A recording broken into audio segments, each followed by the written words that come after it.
Well, today, New York State lawmakers discussed the governor's education budget proposals in a public hearing in Albany. And our New York Capitol correspondent Elise Klein breaks down what these proposals look like in budget talks.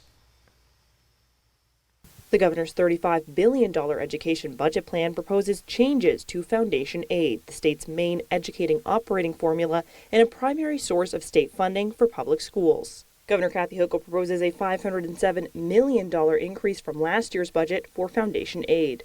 She also proposes a wealth-based transition adjustment to the formula, intending to increase funding for poor school districts and moderate the impact of enrollment declines. Lawmakers on both sides of the aisle express concern about this change and perceived cuts for their districts. We've got school districts across the Southern Tier and Finger Lakes that are getting significant cuts, some in excess of $1 million being cut out of their budgets. These cannot be sustained by these districts. We should not be cutting education funding. We fought long and hard to get the funding to where it is. We should not be looking at cutting education funding.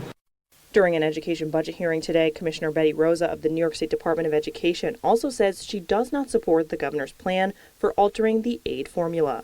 She adds foundation aid needs a longer-term solution, such as a 3 to 5 year plan.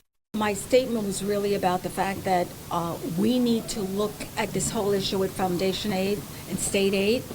You heard us talk about, right, having a longer runway and having a deeper opportunity to create a plan. In Albany, Elise Klein, WENY News.